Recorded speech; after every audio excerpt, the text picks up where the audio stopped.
আত্মপ্রকাশ করল ৫৫ সদস্যের জাতীয় নাগরিক কমিটি। এর আহ্বায়ক হয়েছেন মোহাম্মদ নাসির উদ্দিন পাটোয়ারি এবং সদস্য সচিব আক্তার হোসেন।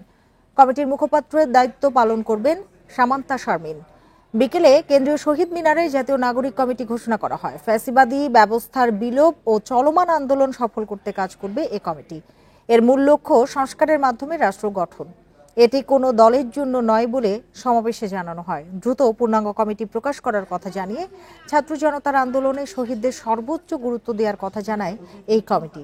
এছাড়া রাজনৈতিক দল, গণমাধ্যম সহ সব সেবা খাতের সংস্কারে কাজ করবে জাতীয় নাগরিক কমিটি। কেন্দ্রীয় কমিটির পর জেলা, মহানগর এবং থানা পর্যায়েও কমিটি করা হবে। গ্রাম পর্যায়েও বিস্তৃত হবে এর কার্যক্রম।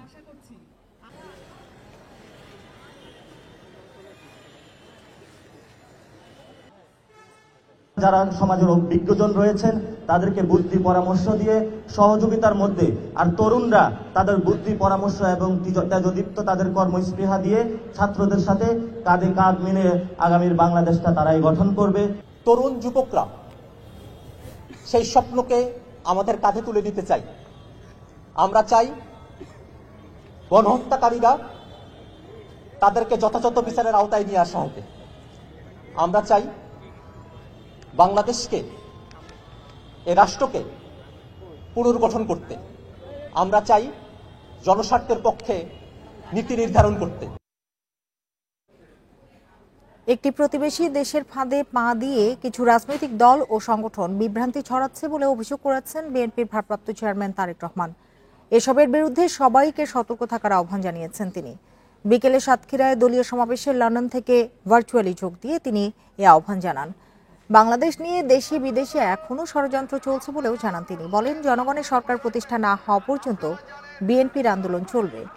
সাতক্ষীরায় কলারোয়ায় এই সমাবেশের আয়োজন করে স্থানীয় বিএনপি। এতে যোগ দেন সাতক্ষীরা, খুলনা অঞ্চলের নেতাকর্মীরা।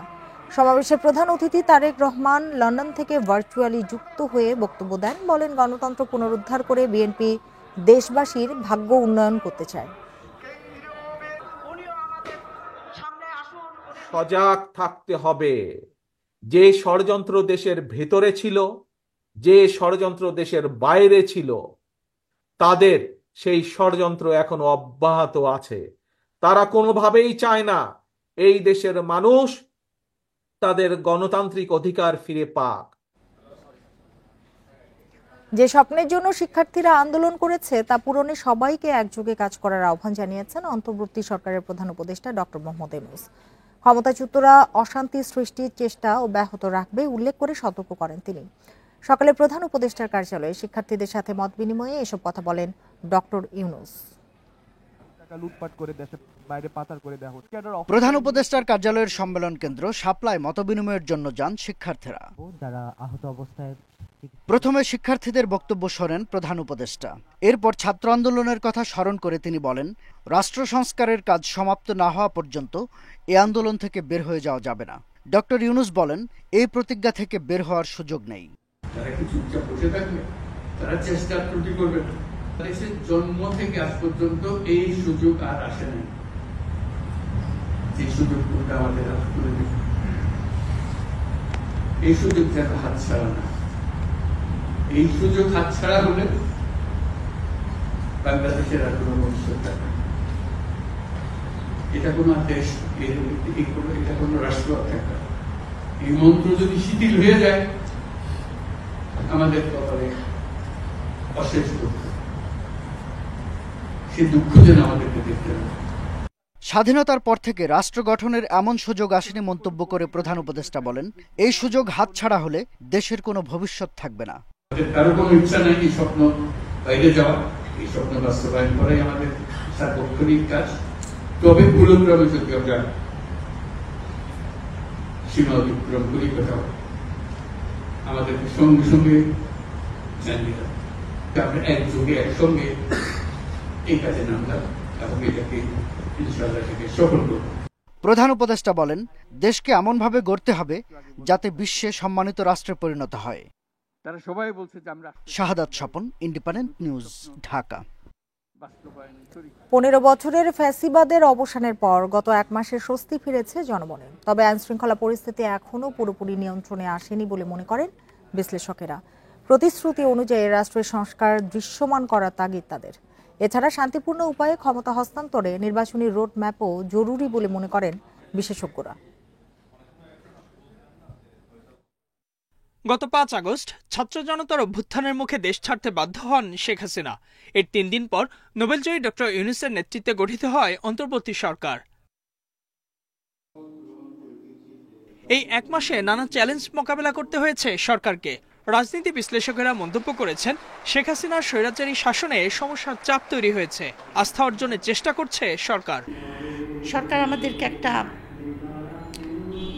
মানসিক একটা স্টেবিলিটি দিয়েছে, আমাদেরকে একটা স্বস্তি দিয়েছে। পুলিশকে এখন পর্যন্ত রিঅর্গানাইজ করতে পারে নাই। পুলিশ যারা আসবে না, স্যাক করো, তাদেরকে ডিসমিস করো। ডিসমিস করে হাজার হাজার তরুণ বেকার বসে আছে, তাদেরকে ট্রেনিং দিয়ে পুলিশে নিয়ে নাও। প্রশাসনের ক্ষেত্রে যে স্থবিরতা ছিল, শিক্ষা ক্ষেত্রে যে স্থবিরতাগুলো ছিল, সেগুলোকে সংকটে মোকাবিলা করার চেষ্টা করা হচ্ছে। আন্তর্জাতিক পর্যায়ে সরকারের গ্রহণযোগ্যতা আছে এবং এই সরকার স্বাধীনভাবে একটি পররাষ্ট্রনীতি অনুসরণ করছে। রাষ্ট্রের ভেঙে পড়া কাঠামো পুনর্গঠন করার প্রতিশ্রুতি দিয়েছেন প্রধান উপদেষ্টা ডক্টর ইউনূস। সেটা দৃশ্যমান করতে তৎপরতা বাড়ানোর তাগিদ দিয়েছেন বিশ্লেষকেরা। পলিটিক্যাল পার্টি, আপনার গণতন্ত্র চাইলে আপনার পলিটিক্যাল পার্টি জনগণের প্রতিনিধিত্ব সরকার তারা গঠন করবে। তো এটা করতে হলে আপনার সেজন্য তাদেরকে আনলিমিটেড সময় তো দেওয়া যাবে না, এবং সেই জন্য আমি মনে করি যে সরকারের একটা রোডম্যাপ দেওয়া উচিত। যে রোডম্যাপের বিষয়টি তো অবশ্যই গুরুত্বপূর্ণ, কিন্তু সরকারের সময় নির্ধারণ করা, কতদিন সরকার থাকবে, এটা এই মুহূর্তে দিনক্ষণ বলে দেওয়া সম্ভবপর নয়। যেহেতু সংস্কার প্রশ্নটি আছে, সংস্কার দীর্ঘ প্রক্রিয়া, কিন্তু একটা সুষ্ঠু সূচনা যেন সরকার করে দিয়ে যেতে পারে, সেটাই প্রত্যাশা। একই সাথে দেশি বিদেশি ষড়যন্ত্র নিয়ে সরকারকে সতর্ক করেছেন এই রাষ্ট্রবিজ্ঞানীরা। যে সরকারে অনেক লোককে নেওয়া হয়েছে যারা আপনার 111-এর সঙ্গে জড়িত ছিল, যারা শেখ হাসিনাকে ক্ষমতায় আনতে সাহায্য করেছে, শেখ হাসিনা সরকারকে নানাভাবে সাহায্য করে ক্ষমতায় রেখেছে। অভ্যন্তরীণ এবং বহিস্থ শত্রু এখনো সক্রিয় আছে, সেটাও সরকারকে মোকাবেলা করতে হচ্ছে। Ijazur Rahman, independent news, Dhaka.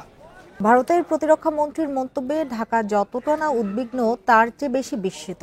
পররাষ্ট্র উপদেষ্টার প্রশ্ন, বাংলাদেশ ভারতের মধ্যে যুদ্ধের কোনো শঙ্কা নেই, তারপরও রাজনাথ সিং কেন সতর্ক করলেন? তিনি আরো বলেন, যুক্তরাষ্ট্রে ডক্টর ইউনূসের সঙ্গে নরেন্দ্র মোদীর বৈঠক নিয়ে এখনই কিছু বলা যাচ্ছে না। দুপুরে পররাষ্ট্র মন্ত্রণালয় ব্রিফিংয়ে এসব কথা বলেন তৌহিদ হোসেন। অপ্রত্যাশিত ঘটনা মোকাবেলায় নিজ দেশের সামরিক বাহিনীকে প্রস্তুত থাকতে বলেছেন ভারতের প্রতিরক্ষা মন্ত্রী রাজনাথ সিং। তিনি বাংলাদেশ প্রসঙ্গ উল্লেখ করায় বিষয় জানিয়েছেন পররাষ্ট্র উপদেষ্টা। আমি যতটা উদ্বিগ্ন তার থেকে বেশি অবাক যে উনি এ ধরনের কথা কেন বললেন। আমি এটার কোনো কারণ খুঁজে পাই না। আমি কোনো নিজার রিয়াকশন দেখাতে চাই না। আমরা অবশ্যই এটা দেখব যে উনি কেন এরকম কথা বলেছেন। ইউক্রেন বা গাজা পরিস্থিতির সঙ্গে বাংলাদেশের তুলনা করার কোনো যুক্তি নেই বলেও মন্তব্য করেন তিনি। কোনো অবস্থাতেই মনে করি না যে ভারতের সাথে আমাদের কোনো যুদ্ধবিগ্রহ হওয়ার সম্ভাবনা আছে। উনি এটা কি তার নিজের দেশের কনজাম্পশনের জন্য বলেছেন কিনা সেটা আমাদের বুঝতে হবে। আর উনি যেভাবে বলেছেন এটা বিটিং অ্যারাউন্ড দ্য বুশ অনেকটা, কারণ ইউক্রাইনের যুদ্ধের কারণে তো ভারতের যুদ্ধ প্রস্তুতির আমি কোনো প্রয়োজন দেখি না, বা হামাসের সাথে যে সমস্যা হচ্ছে তাতে করেই বা ভারতের অন্ততপক্ষে এখানে কি সম্পর্ক। কিছুদিন ধরে দুদেশের মধ্যে সম্পর্কে কিছুটা ফাটা দেখা দিয়েছে। এর রেশে যুক্তরাষ্ট্রে ইউনূস মোদির বৈঠক হবে কিনা তা অনিশ্চিত। এ নিয়ে প্রশ্ন ছিল উপদেষ্টার কাছে। এটা আমি এখনো কিছু বলতে চাই না, কারণ আমাদের কাছে কোনো কনফার্মেশন নাই যে হচ্ছে অথবা হচ্ছে না। বিষয়টা হলো তারা যদি চায় যে আমাদের সাথে দেখা করবে না, আমাদের তো জোর করে দেখা করার কিছু নেই, তাই না? শেখ হাসিনাকে ভারতে আশ্রয় দেওয়ার প্রসঙ্গে তিনি বলেন, যে কোনো দেশ যে কাউকে রাজনৈতিক আশ্রয় দিতে পারে। দেওয়া উচিত কিনা এক্ষেত্রে সেটা হলো দেখার বিষয়, সেটা আমরা দেখব। Nafiza Daula, independent news, Dhaka. জাতিসংঘ শরণার্থী সংস্থা চাইলেও নতুন করে আর কোনো রোহিঙ্গাকে আশ্রয় দেবে না বাংলাদেশ। পররাষ্ট্র উপদেষ্টা তৌহিদ হোসেন জানান, সীমান্তে নতুন অনুপ্রবেশ ঠেকাতে এরই মধ্যে বিজিবিকে প্রয়োজনীয় ব্যবস্থা নিতে বলা হয়েছে। দুপুরে পররাষ্ট্র মন্ত্রণালয় ব্রিফিংয়ে এসব কথা বলেন তৌহিদ হোসেন। ইউএনএইচসিআর চায় যে আমরা তাদেরকে আশ্রয় দিই, কিন্তু আমরা তাদের কাছে স্পষ্ট করেছি যে আমাদের যে 12 লাখ রোহিঙ্গাকে আমরা আশ্রয় দিয়েছি, আমরা আমাদের ভূমিকা যতটুকু হওয়া উচিত তার থেকে বেশি পালন করেছি। আমাদের পক্ষে আর সম্ভব না। যারা আমাদেরকে উপদেশ দিতে আসে বা চায় তারা বরং তাদেরকে নিয়ে যাক। তদন্তকালে জুলাই গণহত্যা ও মানবতা বিরোধী অপরাধের আসামিদের বিরুদ্ধে গ্রেপ্তারি পরোয়ানা চাইবে রাষ্ট্রপক্ষ। এরপরই শেখ হাসিনাকে ভারত থেকে ফিরিয়ে আনা ও বিচারের মুখোমুখি করার পদক্ষেপ নেওয়া হবে বলে জানান চিফ প্রসিকিউটর তাজুল ইসলাম। সকালে দায়িত্ব নিয়ে আন্তর্জাতিক অপরাধ ট্রাইব্যুনালে সংবাদ সম্মেলনে তিনি কথা জানান। বৈষম্য বিরোধী ছাত্র জনতার আন্দোলনে 15 জুলাই থেকে 5 আগস্ট পর্যন্ত গণহত্যা ও মানবতা বিরোধী অপরাধের অভিযোগ সহ এ পর্যন্ত 11টি মামলা হয়েছে। এর মধ্যে 10টিতেই প্রধান আসামি শেখ হাসিনা, সাথে তার সরকারের গুরুত্বপূর্ণ ব্যক্তিসহ আসামি শত শত। দ্রুত তাদের বিচার শুরু করতে আন্তর্জাতিক অপরাধ ট্রাইব্যুনালে নিয়োগ দেওয়া হয়েছে চিফ প্রসিকিউটর সহ 5 প্রসিকিউটর। রোববার দায়িত্ব নিয়েই তারা জানান, বিদেশে থাকা প্রধান আসামি সহ অন্যদের ফেরানো এবং দেশ থেকে কেউ যেন পালাতে না পারে এজন্য তদন্ত পর্যায়েই গ্রেপ্তারি পরোয়ানা চাওয়া হবে। যারা ঠান্ডা মাথায় আমাদের নিরস্ত্র সন্তানদেরকে হত্যা করেছে তাদের বিচারের মুখোমুখি করতে হবে। এইটা আমাদের প্রায়োরিটি। খুব দ্রুতই বের করে ফেলবো যে কারা এই হত্যাকাণ্ডের সাথে, এই গণহত্যার সাথে, ক্রাইমস এগেইনস্ট হিউম্যানিটির সাথে সম্পৃক্ত ছিলেন। চিফ প্রসিকিউটর আরও জানান, মামলায় গণমাধ্যম কর্মী সহ অভিযুক্তদের বিষয়ে যাচাই বাছাই করে ব্যবস্থা নেওয়া হবে, তবে সবার আগে আলামত সংরক্ষণে জোর তাদের। এই এভিডেন্সগুলো যারা পারপিট্রেটার্স আছেন, যারা আসামি হবেন এই মামলাগুলোতে, তারা কিন্তু এখনও বাংলাদেশে বিভিন্ন জায়গায় আছেন, অনেকে দায়িত্বেও আছেন। তারা এই আলামতগুলো ধ্বংস করার চেষ্টা করবেন। আমাদের প্রথম প্রায়োরিটি হচ্ছে এই হত্যাকাণ্ড, গণহত্যার যে আলামত আছে এগুলোকে সংরক্ষণ করা। সরকার ট্রাইব্যুনালের চেয়ারম্যান সহ দ্রুত বিচারক নিয়োগ দেবে বলেও জানান চিফ প্রসিকিউটর। 2010 সালের মার্চে তৎকালীন আওয়ামী লীগ সরকার এই ট্রাইব্যুনাল গঠন করেছিল জামাত ও বিএনপি নেতাদের মানবতা বিরোধী অপরাধ ও যুদ্ধাপরাধের বিচারের জন্য। 14 বছর পর আবার সেই আওয়ামী লীগ সরকারের গুরুত্বপূর্ণ ব্যক্তিদের বিচার সহ অন্যান্যদের বিচারের জন্য আবারও প্রস্তুত হলো এই ট্রাইব্যুনাল। প্রধান প্রসিকিউটর ন্যায় বিচারের যে প্রতিশ্রুতি দিলেন, এখন দেখার বিষয় তা কতটা প্রতিষ্ঠিত হয়। আন্তর্জাতিক অপরাধ ট্রাইব্যুনাল থেকে জাহিদুল বাশার, ইন্ডিপেন্ডেন্ট নিউজ, ঢাকা।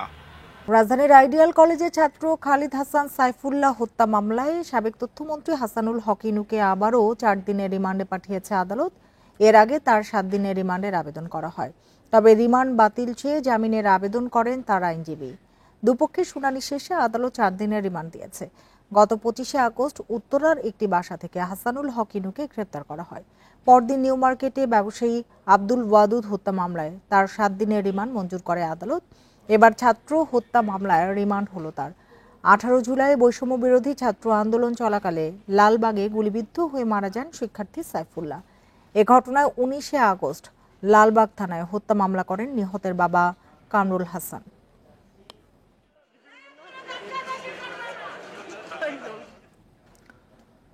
রাজশাহীতে ছাত্রলীগ নেতা আব্দুল্লাহ আল মাসুদকে পিটিয়ে হত্যা করা হয়েছে। তার মরদেহ পরিবারের কাছে হস্তান্তর করা হয়েছে। দুপুরে রাজশাহী মেডিকেল কলেজ হাসপাতালের মর্গে মরদেহ ময়নাতদন্ত শেষে পরিবারের কাছে হস্তান্তর করা হয়।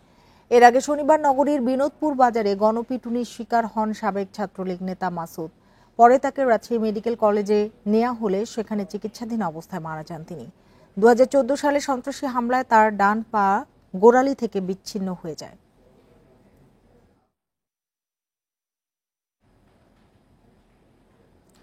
ফরিদপুরের সালথায় হাতুড়ি পেটা করে পদত্যাগে বাধ্য করানো যদুনন্দী নবকামপল্লী বিশ্ববিদ্যালয়ে কলেজের অধ্যক্ষ ওবায়দুর রহমানকে ফুল দিয়ে বরণ করে আবারও কলেজে নিয়ে এসেছে শিক্ষার্থীরা।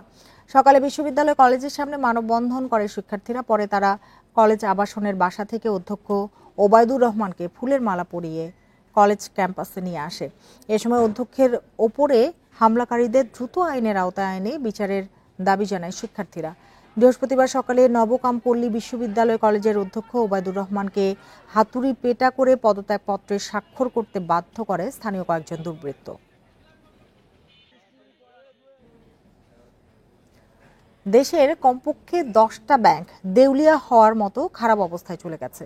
সরকার তাদের বাঁচানোর চেষ্টা করছে বলে জানিয়েছেন বাংলাদেশ ব্যাংকের গভর্নর আহসান এইচ মনসুর। রোববার এক সংবাদ সম্মেলনে গভর্নর এসব কথা বলেন। এই সময় গভর্নর বলেন, কেন্দ্রীয় ব্যাংকের পক্ষ থেকে কোনো ব্যবসা প্রতিষ্ঠানের হিসাব জব্দ করা হয়নি। যে কোনো প্রতিষ্ঠানের কার্যক্রম স্বাভাবিক অবস্থানে চলবে, কর্মকর্তা কর্মচারীদের বেতন ভাতা দেবে। কেউ কেউ এই বিষয়গুলো নিয়ে অপপ্রচার চালিয়েছে বলেও জানান গভর্নর। তিনি বলেন, ব্যাংক যে অবস্থাতেই থাকুক গ্রাহকদের কোনো ক্ষতি হবে না। এজন্য আমানতের সুরক্ষা বীমার পরিমাণ 1 লাখ টাকা থেকে বাড়িয়ে 2 লাখ টাকা করা হয়েছে। তাদেরকে এখন সাপোর্ট দিচ্ছি, টেকনিক্যাল, অ্যাডভাইজারিয়াল, লিকুইডিটি সবই তো দিচ্ছি। আমরা চেষ্টা করব যে তারাও চেষ্টা করবে তাদের ক্লায়েন্টের কনফিডেন্সটা ধরে রেখে উইথড্রয়ালটাকে কমিয়ে লিকুইডিটি ম্যানেজ করতে। তারপরে আমরা রিস্ট্রাকচারিংয়ে যখন যাব, আমরা তো ইন দ্য প্রসেস আমরা তাদের যে ব্যাড অ্যাসেটগুলো আছে সেগুলোকে ইভ্যালুয়েট করা হবে প্রত্যেকটা লোন বাই লোন। ভারতের মণিপুরে নতুন করে উত্তপ্ত হয়ে উঠেছে পরিস্থিতি। এর মধ্যে রোববার হামলা চালানো হয়েছে পুলিশের অস্ত্রাগারে। পুলিশ জানিয়েছে, পূর্ব ইম্ফল জেলায় মণিপুর রাইফেলসের 2টি ব্যাটালিয়নের অস্ত্রাগার লুটের উদ্দেশ্যে হামলা চালায় একদল দুর্বৃত্ত। তবে তাদের তাড়িয়ে দেওয়া হয় বলে জানানো হয়েছে। এছাড়া নতুন করে সহিংসতার জেরে ক্ষমতাসীন কর্মকর্তা এবং মন্ত্রীদের সঙ্গে জরুরি বৈঠক করেছেন রাজ্যটির মুখ্যমন্ত্রী এন বীরেন সিং। বৈঠকে সশস্ত্র সিরিজ হামলার ব্যাপারে আলোচনা হয়েছে বলে জানিয়েছে ভারতীয় গণমাধ্যমগুলো। এরপরই রাজ্যপাল এল আচার্যের সঙ্গে দেখা করেন বীরেন। এদিকে শনিবারের হামলার পরপর জিরিবামে তল্লাশি চালানো শুরু করেছে পুলিশ। অভিযানে বিপুল পরিমাণ অস্ত্র উদ্ধারেরও দাবি করা হয়েছে। ওই হামলায় নিহত হয় 6 জন। এর আগে শুক্রবার মণিপুরের বিষ্ণুপুর জেলায় রাজ্যের প্রথম মুখ্যমন্ত্রীর বাড়িতে রকেট হামলার ঘটনা ঘটে। আর এই ছিল এখনকার সংবাদ। ইন্ডিপেন্ডেন্ট টেলিভিশনের সব খবর আরো বিস্তারিত জানতে চোখ রাখুন ফেসবুক, ইউটিউব এবং এক্সে। ধন্যবাদ সবাইকে এতক্ষণ সাথে থাকার জন্য।